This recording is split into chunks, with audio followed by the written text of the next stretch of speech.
And I do have some tips about being an entrepreneur and trying to work remote while traveling, trying to find Wi-Fi before our calls. And so here's the trick.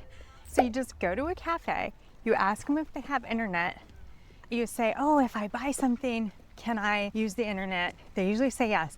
Then you get on the internet and you type in speed test, and you do a speed test and you see if the internet says it's fast or not, so that you know you can do Zoom calls.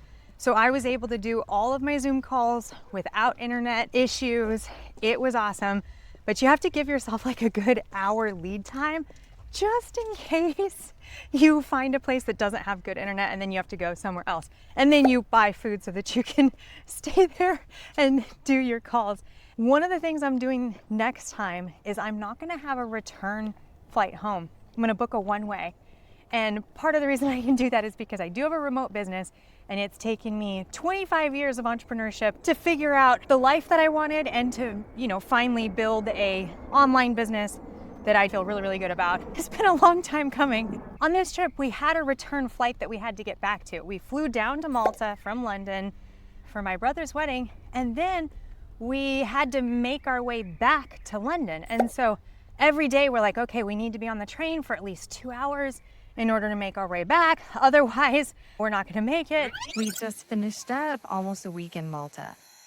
We're about to catch a plane over to Milan, but we didn't know until yesterday where we were gonna go next. We decided not to plan the second half of our trip and just do whatever feels good. We are doing all of our calls in the afternoon because that's morning where we're from in the US. What we found was we would spend the night somewhere, and then in the morning we'd use ChatGPT to ask, okay, where's the next place we should go? Because we have a flight out of London today, so we had about a week to get back to London. And so ChatGPT would recommend these different places. There is Lake Como. We're staying in Como tonight, and then who knows where we'll be tomorrow night. We are hustling towards our train. We are leaving Como, Italy, and we are going to be headed towards Switzerland. We have no idea where we're going, but we're gonna get on the train, figure it out once we're there. We just have to be somewhere with Wi-Fi by 5 o'clock p.m. for our calls. We are digital nomading, playing all day, and then working at night. So glad I have this guy. My parents call him my bodyguard. Made it on the train. There's seats, a little charging port. We're just gonna stay on the train until we want to get off. We are leaving Colmar, France. We're going to Strasbourg, and Paris is the best place to go for us to stay the night on our way to London. So we asked ChatGPT, what's the best way to get to London from Colmar? And it said through Paris. So we are going to Paris right now.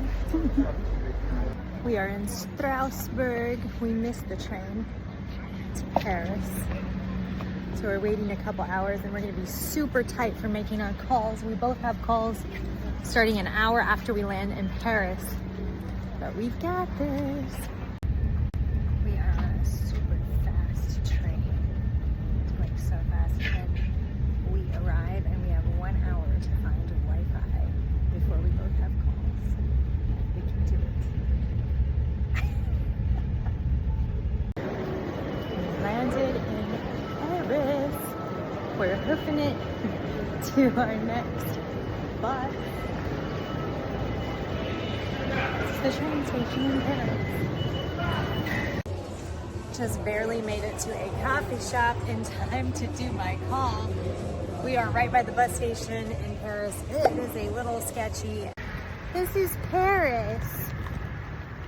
It's okay, I have my bodyguard. And we didn't have enough time to get on our bus. And I'm glad we found this place. It looks so cool, and the internet is really, really good. So I'm about to jump on with one of my clients who wants to hire an additional VA with us, and I love my calls, and I love where I'm at. This is so fun. So cool. It is a reminder too, as an entrepreneur. So here I am in these gorgeous places. Like all of a sudden we're in Zurich, Switzerland, and I have a call I have to get to, right? And the calls were all worth it, meaning we only accept nice customers in our business. So all of my calls were just fantastic. I was so happy to be making them.